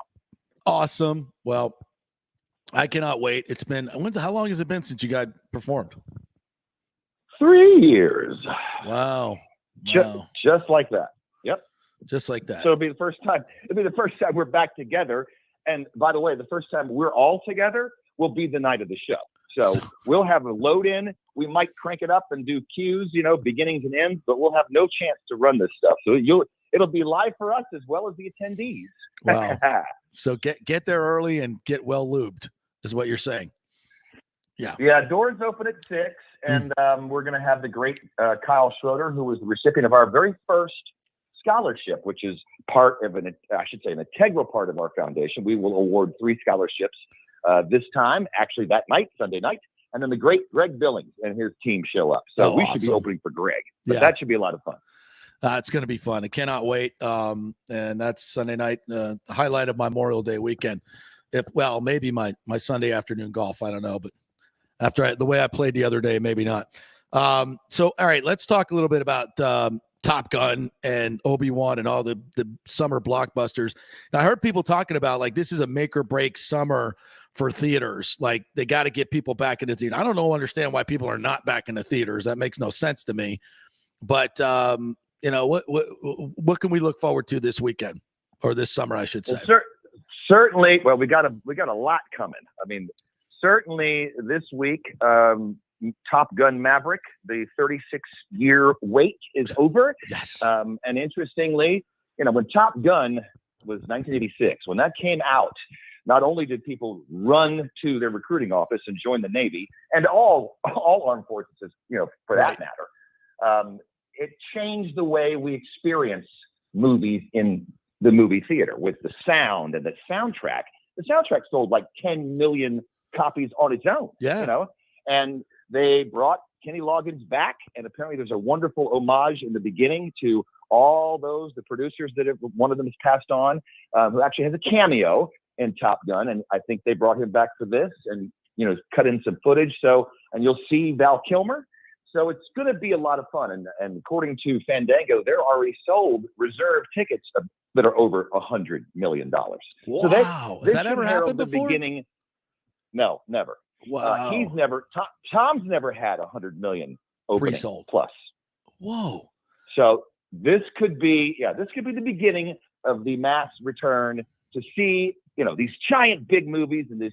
I mean, they put IMAX cameras, not just cameras, IMAX cameras in those F-18s.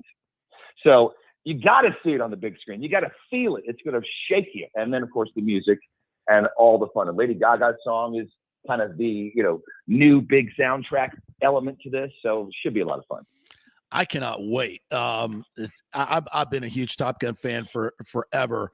But it's Top Gun, the original. And I hope all the reviews have been great, right? From what I've heard, like a lot of people, incredible people are saying this is actually better than the first, which I'll reserve judgment.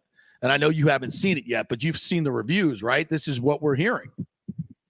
When Michael Strahan, big, ex-superstar Giants linebacker, says he cried in the theater, what does that tell you?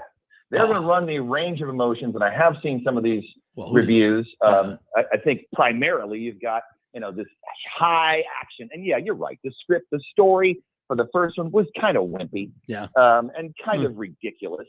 But it touched on some great emotional chords and really, not so much overt, ridiculous nationalism, but certainly reminded you of our superstars in the military. Yes. And I think that's what they're bringing back with some emotional, nostalgic nods because, everyone loves a little piece of nostalgia. Of course. So I think we'll see a lot.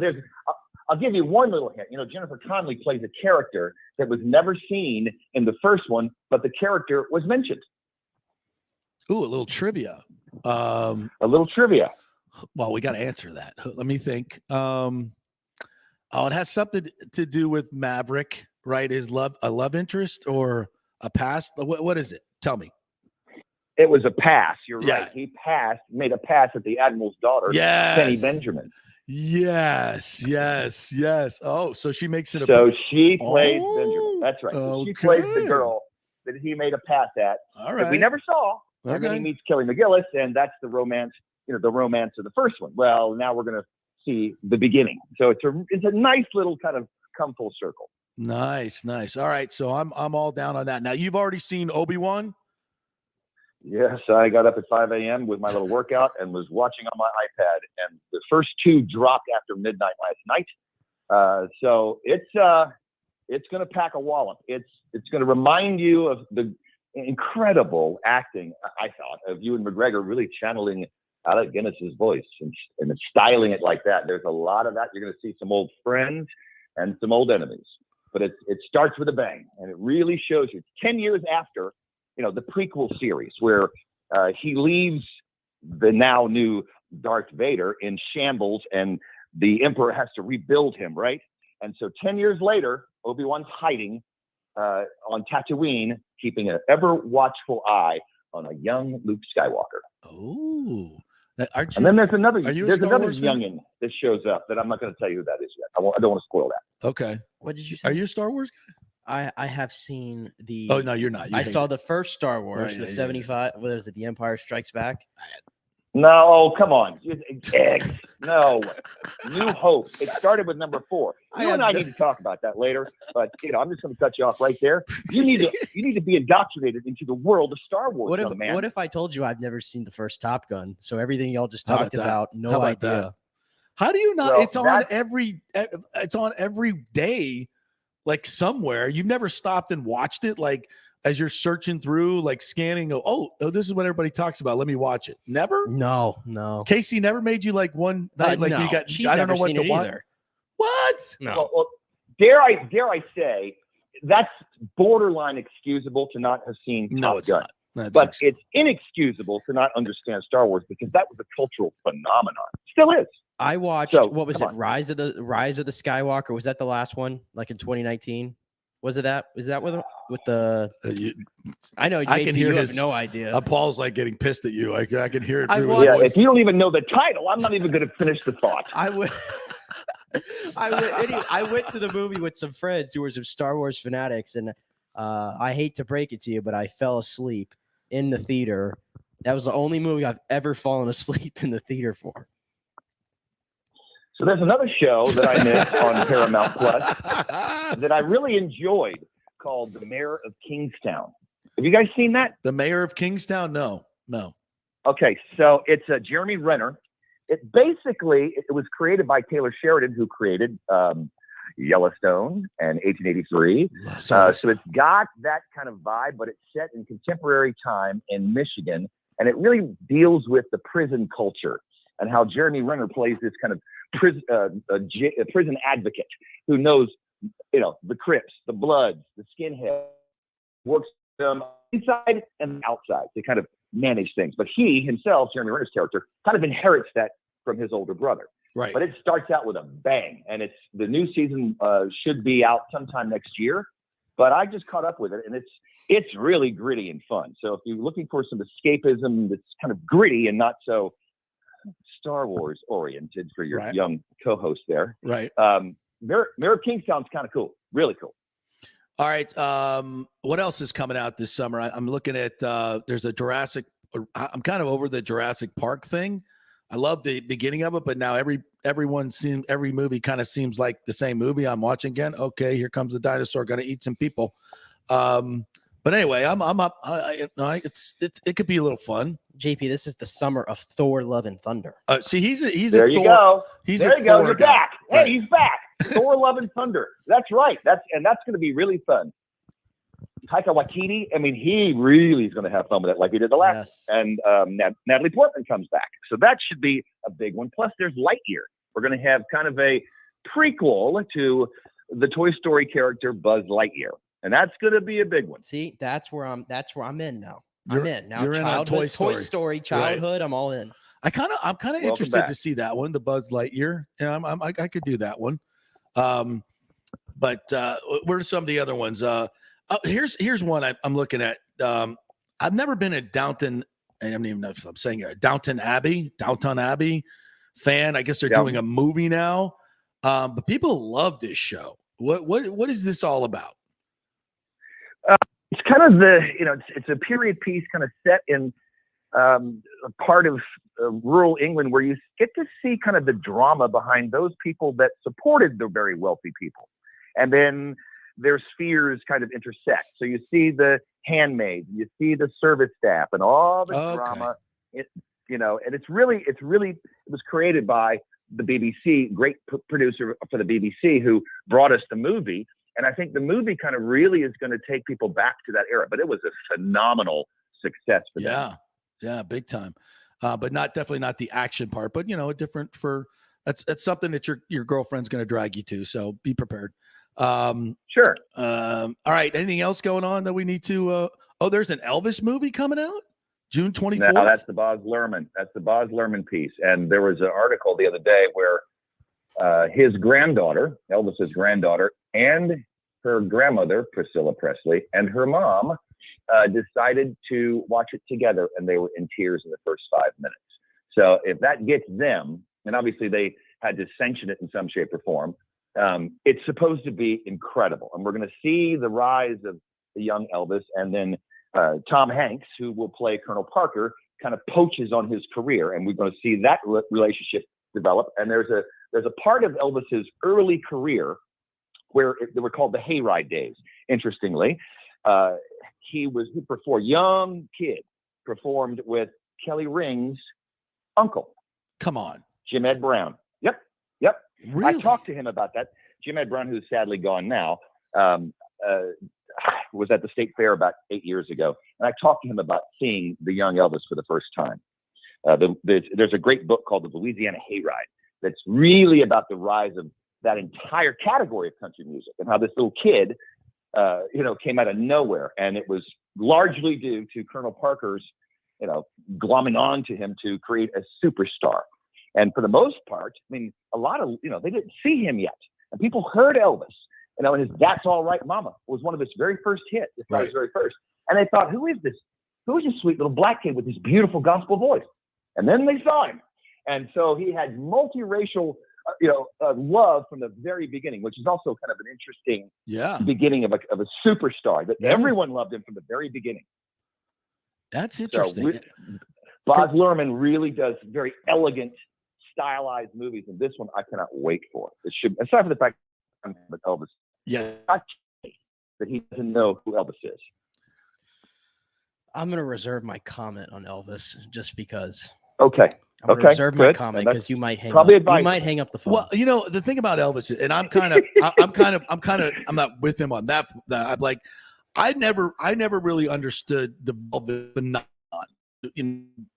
I wasn't born yet. I wasn't born yet, but I understand.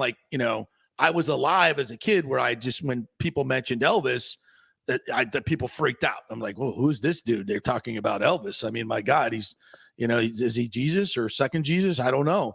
And I turn on the TV and I see this fat guy in a unitard. And I'm like, this is what it's all about. And I mean, I guess, remember, this is the guy who changed the sound of pop music as radios were going in cars and television was being delivered and picked up from stores and went into people's homes. And, Frank Sinatra hated Elvis because it was the kind of the paradigm shift of pop music. And he hated to do it. But there's a great video out there where the two of them appear on Ed Sullivan for one of the very first times that Elvis arrived in national TV. And they flipped a switch. And Frank sings the Elvis tune, and then Elvis sings a Frank tune. And it's very cute. And for me, it was like, oh my God, if Elvis had been a crooner, the world would be a different place. Yeah. No, so I understand that phenomenon. So I'm going to look at this movie and really get a feel for, watching it in real time, how the phenomenon took over the country, and I'll get a better feel for it. So I'm very much, it's one of the things I love about biopic picks is if they're doing it, honestly and correctly, which it seems like this one is, you learn something. You learn, I'm going to learn about this phenomenon that I've never really quite understood. I understand how he changed everything, but how did it happen? What did it look like? Because my reality of it is so warped, the first time I saw him, I remember it. My mom oh, Elvis is going to be on TV tonight. We're going to watch it. It was 1975, right? Where he's in the white jumpsuit and he's just, he looks terrible. But he's still he didn't make it much long after that. Exactly. I remember coming home and my mother was crying because we came home from school and cried for hours. Yeah. Well, by the way, Elvis I'm going to leave a ticket. Jerry Glanville used to do this at all Falcons games. he would leave a ticket for Elvis. Right. So I will tell you that you might see Elvis Sunday night. Oh, now there's a tease. That's all I'm saying. There's a tease. Wow. And if you need a ticket, just go to the box office and say you're Elvis Presley. You might get one. So there you go. I'll leave one there. All right, my friend. Anything else we need to know about what's going on this weekend? That's probably about it. No, I think just bring, it should be a heater, fun. This is arguably the beginning of summer, at least the commercial version. So get out there and enjoy Tampa Bay, and come to the show if you can. All right, my friend. At Janice Live, downtown St. Pete. I will see you Sunday night. Faux show. Thanks, buddy. I appreciate it. You guys take care and go watch Star Wars again. Yeah. We've got all weekend. It'll be on, that's for sure. Thanks, buddy. Appreciate it. All right. We got a couple more things we got to get to. We're going to hear from Devin White, who had a very interesting press conference this week. Always love listening to him. And we'll get to a couple of other stories that are. I was right.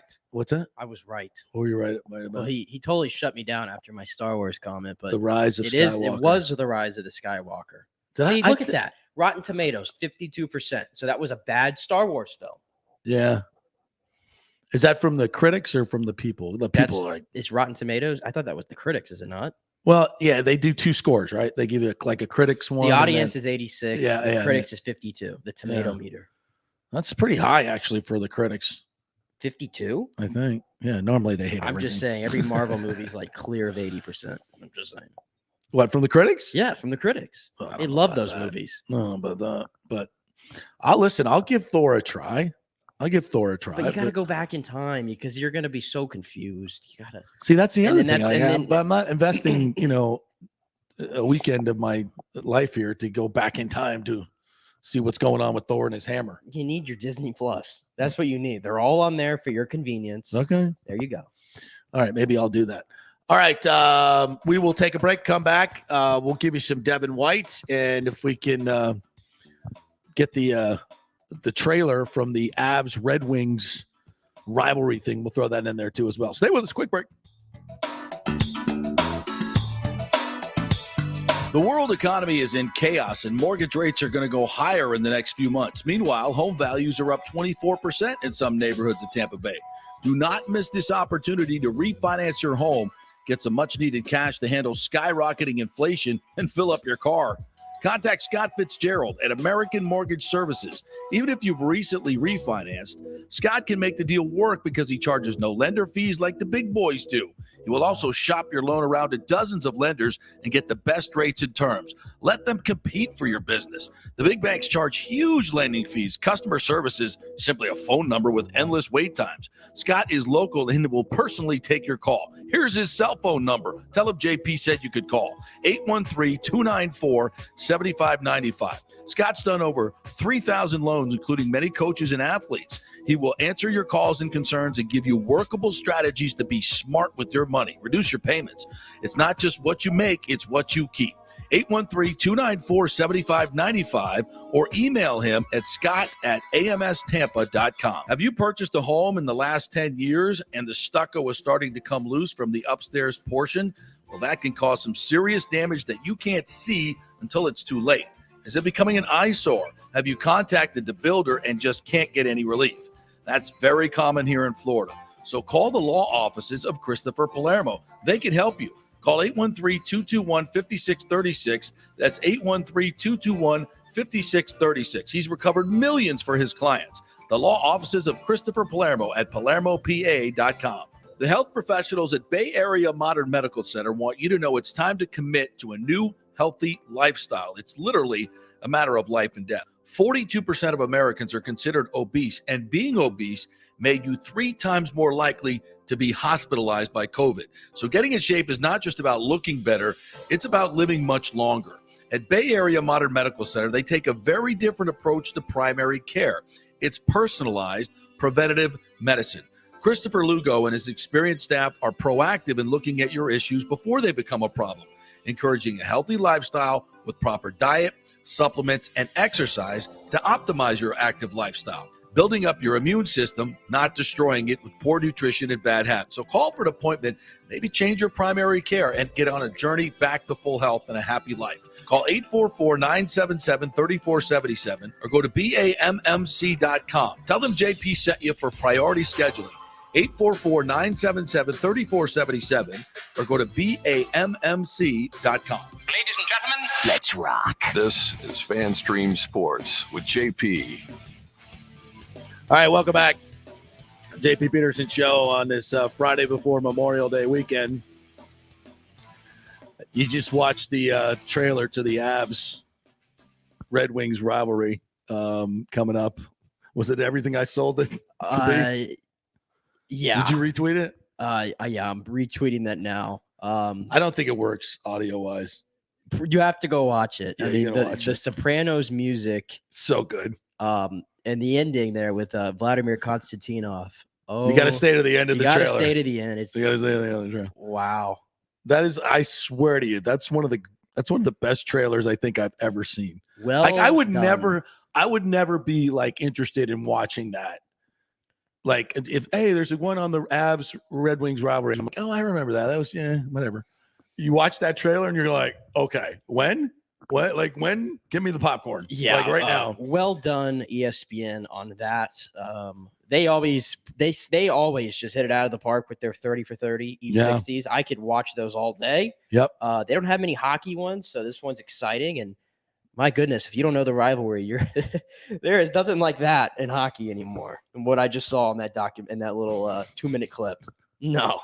The faces. The names. I mean, and the names that go by the screen, we're not just talking about a bunch of goons. We're talking about Hall of Fame type players who couldn't stand each other, who were just throwing just open hand fist at each. I mean, just no care in the world. I hate you. I hate you, and I'm just going to punch you for no reason in this game right now. Is that where that the famous quote came from? I can't believe I shook his fucking hand. I think that's where it comes from, isn't it? It might. It might be, yeah. I could be wrong on that, but man, that is one hell of a trailer. When does that come out? I'm trying to figure that out right now, Yeah. but I just retweeted it on the show page. Yeah. For anybody who wants to look at that. Yeah, go check after we're done with the show. You got to do that. All right. Devin White chatted this weekend with this week, I should say, with the assembled media. There was a lot of good things that came out of it. You know, when I read the story on Pewter Report and saw some of the interview, it did kind of give me a feeling of like, I think this guy is definitely taking stock and understands that, he can be a human. I mean, if you go back and look at his impact on this team, this defense in the Super Bowl season, vis-a-vis last year, it's a dramatic difference. And I think he understands that. And, whatever was happening last year, whatever is going on, it needs to be corrected. And I think he sounds pretty determined to do so. Let's listen in. For myself to tap into another level, I know what everything feels like. I know all the accolades. And I think just for myself is being consistent, like with my diet, with my training, doing extra, making sure fourth quarter still feel like the second quarter to me.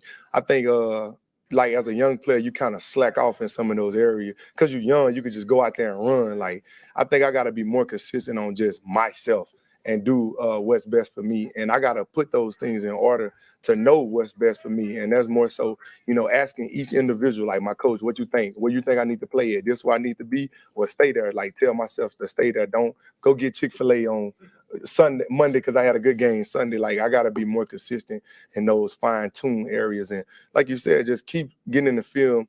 And because that's kind of the next step that me and Coach Foote talk about is like that Luke Kuechly step. Like, I got way more athleticism than him, but he got way more brains. And brains kind of it play a big factor. How about that? I love the self-awareness there right off the bat. Yeah. I do, because, the fan base, and I think some of the media have pointed out, and rightfully so, that he plays with such an intensity, and it's not a bad thing, with such a speed to his game that he just he misses out on a lot of sacks. Last year he did because he went in there just way too hard, and the guys just sidestepped him, missed a lot of tackles in open field, maybe just a little too juiced up. There needs to be a good balance of that. I mean, you watch Derek Brooks more than I did. Obviously, I was still young. Yeah. I hate to compare him to Derek Brooks, but he's kind of been asked to do some similar things that Derek Brooks had to do. Same type of athleticism. Yeah. Same type of explosion. But he never was juiced up like that going in and was very controlled. Probably the most controlled tackler you could ever find at that position. And I think he talks about Luke Kuechly. He wants to be that great. Yeah, there are things to his game that needs to improve. And we're going to year 4 now. I thought last year he took a step back, but I love the self-awareness and the fact that he's here at OTAs because Levante's not there. Yeah, because he needs to be there. Yeah. The play that reminds me is the one against the Rams, where they clearly targeted him in a goal line situation, knowing that he's undisciplined. And they, it was kind of a little rollout by Stafford, little half roll, and the tight end that he was supposed to be guarding, I forget the player's name. I think it was his first touchdown of the year or so, whatever it was, fake the block, and then, and he had a clear shot at Stafford, but Stafford's on a half roll. So he's 6 yards behind, and they just baited him into it. And he left his man and he threw it right behind him for an easy touchdown. And it's like, hey, dude, you got great athleticism. I see the quarterback, got to go get him. That's high school. You can't do that. Can't do it. They will set you up and they will knock you down in the NFL. And that happened a lot to Devin White because he's an undisciplined player and he's got to be more disciplined. You can't just be freelancing out there no matter how. And I think, frankly, during the Super Bowl season, he got away with a lot of it and he made plays. And so when that happens, it reinforces the way you're playing. But in the end, the teams are going to pick up on it and they're going to get you. Well, that was the difference last year. The splash plays were not there for Devin White. And that's why. And that's why I think he got nitpicked a little bit more, and he earned a Pro Bowl nod last year that, just being completely honest, I don't think he really deserved that Pro Bowl nomination. It probably came from the year prior. Yeah. Once you get a reputation around the league, you'll pick up Pro Bowl nods like it's nobody's business. That's just the way it goes. But I also like what he said. Levante's not here because he's hurt, so when that happened, of course I got to be here because, I got to be the captain of this defense. And he said that, with Todd Bowles kind of being the head coach now, there's some few new wrinkles to the defense. And now he's got a new linebacker, new inside linebacker coach as well. And he's like, I don't want to learn this stuff over Zoom. I want to be here. I want to be the leader of this defense. And you got to admire that in this guy because you have to start thinking Levante David now, 32 years old. I think this is the last year on his deal, or he's got one more year, maybe. Like one more, yeah. I mean, life on the other side of Levante David is coming before you know it. Yep. And Devin White either is going to be that guy, or he's going to be a guy that where after the 5th-year option, you say no. So this is a pivotal year for him. It's a lot of money. And he's the type of guy that can mature into being a great player. Because he's got the drive, he's got the athletic ability, he's got the smarts. He's just, he just has to be more emotionally mature. And I think, and that, I mean, if that soundbite doesn't tell you that, then he seems like he's headed in the right direction. Yeah. We got any more from him? I think that's it for Mr. White here. And Todd. There's Shaq Barrett too. We love Shaq Barrett. Yeah, we do have our Shaq Barrett. We'll listen to this one on Shaq Barrett talking about Joe Tryon. I believe this is this one. I think Joe could be a double-digit sack guy every year. I'm excited for him in practice. I'm seeing him put the work in. I got faith in him that he's going to be playmaking, not just sacks, forced fumbles, tackles for loss, passing game. Like he's going to really affect the game. It's going to be fun to play with him. Joe been having a great camp. OTAs so far, just watching film and hearing Coach Bowles talk about him like this the person I drafted, you're bigger, stronger, faster. Going into year 2, we expect him to have the nuances down, a lot of things that he did last year, and expect him to come into his own. I don't expect him to be JPP. I expect him to be Joe, and he has a skill set all on his own that he can be a good player. See, these are the guys that the Bucs need to take a jump. And I would Devin White in that category, or return to being a splash player. Anthony Nelson is showed up in great shape. He's in a contract year. I expect big things from him. Joe Tryon, I mean, he's a first-round pick. I expect something from this cat. I really do. Logan Hall. Logan Hall is I know he's a second round pick, but if they're not going to bring back Ndamukong Suh, he's going to have an impact on this team. Will Golston, throw him in there. Will Golston's been really good, but he's got to maintain that. He's got to maintain. And I don't know if he needs to take a rapid step up, but because he's played really well the past couple of years. If I get last year's Will Golston, I'm all good.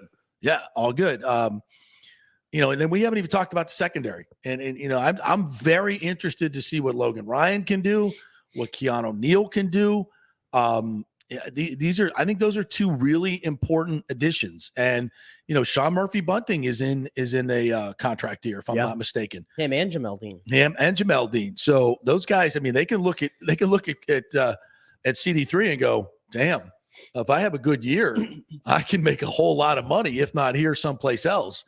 So they should be properly motivated. Yeah, and also too, the Bucs are very excited about Zion McCollum and that pick. And from all accounts I've heard from all these draft experts, that was a steal where the Bucs got him from.